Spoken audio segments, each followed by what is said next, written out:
Hi, I'm Dr. Fia Wright, giving you common sense solutions to everyday problems. And today, I will share with you the final edition in my series, Herbs That Work and Herbs That Don't. Now, I want to emphasize the point that I have not tried every herb in existence because there are hundreds and probably thousands of herbs, but these are the ones that I have tried, and I can verify their efficacy with myself. So you can try them based on my recommendation or my opinion, and I just want to give you the most factual information based on my experiences with them. So without further deliberation, let's begin. The first one I want to discuss is Kava, and it's also known as Kava.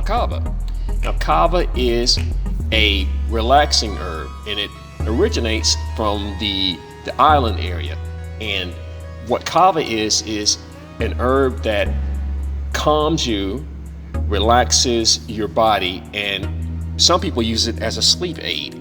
And in a lot of cases, it does better than a lot of anxiety medications without the side effects.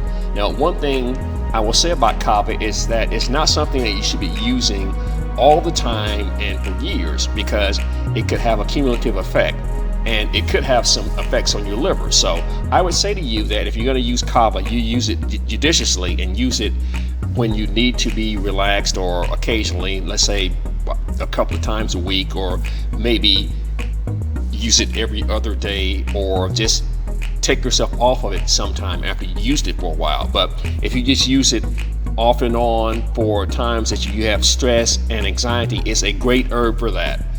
Kava is an herb I recommend. Lavender is another relaxing herb. In fact, you probably have smelled lavender in a lot of houses, and it's in a lot of different sprays for containing smells in houses. And the thing about lavender is that you can use it in that form. It can be drank in a tea form, and it can be used as an essential oil. What I like to do is I like to buy house sprays that have a lavender scent, and use the oil. Now, if you can put a couple of drops of the oil on your skin, it will be absorbed into your skin, and will also give you this relaxing feeling. It relaxes your mind and your muscles, and the smell is just calming. You can also put drops of lavender oil on your pillow. It can help you to sleep. Lavender is a great relaxing herb. Lemon balm is also a relaxing herb, and the other name for lemon balm is Melissa. Lemon balm is something that you can take for anxiety, and for if you want a mild sedative, it is great for that. Lily of the Valley is a cardiotonic herb. It's used for people that have mild problems such as irregular heartbeats and things like that, and it's good in combination with hawthorn berry. So I would say to you, if you have these kinds of problems, you consult with your physician, and if he says it's okay, use lily of the valley and hawthorn berry together for those maladies. Myrrh. We've heard of frankincense and myrrh, what the wise men brought to the baby Jesus. Well, myrrh is a great kind of an herb that you can use for mouthwashes, and for if you got tooth problems and different things like that. Great mouthwash. You put it into a little bit of water and swish it around 3 to 4 times a day if you have a problem with an abscess or an infected tooth. Myrrh is great for those kinds of situations. Maca is an herb that has kind of like an anecdotal reputation for being a aphrodisiac and a sexual stimulant. Now, I have used Maca, and I can't really verify one way or another for it, but I had no negative aspects from Maca. So you might want to try that if you want something to boost your libido, or your sexual stimulation, or whatever you want to use it for in those areas. So like I said, Maca is not something that is harmful, and I had no adverse effects from using it. Oil of oregano. Oil of oregano is an herb which is used for disinfecting things, and it's also used as an herb to build your immune system. So if you have a cold or the flu, it would behoove you to put a few drops of oil of oregano into some juice or some water and drink it. And one thing I'll caution you about oil of oregano, it is very hot and can be irritating to the mucous membrane. So if you get some of it on your finger and it gets into your eye, it's going to burn. I have to caution you with that already and let you know that ahead of time if you plan on using it. But in terms of using it for infections, or if you're using it to clear a toenail fungus or something of that nature, put drops of that on an infected nail. Oil of oregano is a very effective tool for those types of situations. Reishi. Reishi mushroom is also a great immune system booster. You can use reishi capsules, and what it is it's a mushroom that fortifies and stimulates the immune system and makes it stronger. So if you are using a regimen of vitamin D and you're trying to strengthen your immune system to guard against things like COVID and other pathogens that are in the atmosphere, taking a reishi supplement can help augment what you're using. Stevia. Now, a lot of people don't consider stevia as being an herb, but stevia actually is an herb, and it's 600 times sweeter than sugar.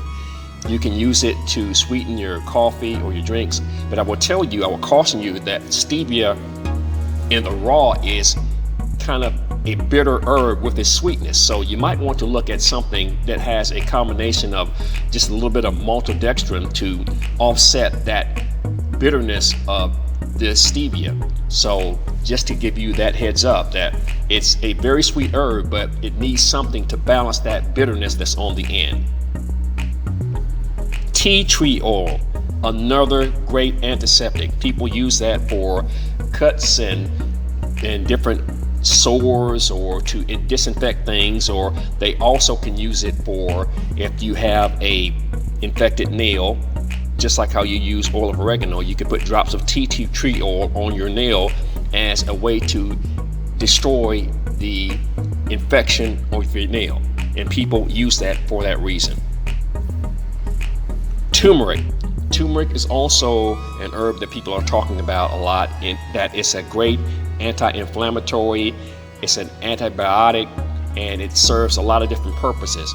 And I try to keep turmeric into my arsenal of different herbs that I use for immune system boosting, and in times of colds and flu, turmeric is a good thing to have in your arsenal to build your immune system, along with vitamin D and other herbs like reishi. Valerian root.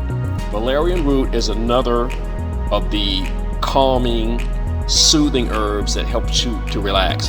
Valerian tea or valerian root capsules taken at night before you go to bed will relax you and help you to have a good sleep. And you can also use it in the daytime for something to take the edge off of stress.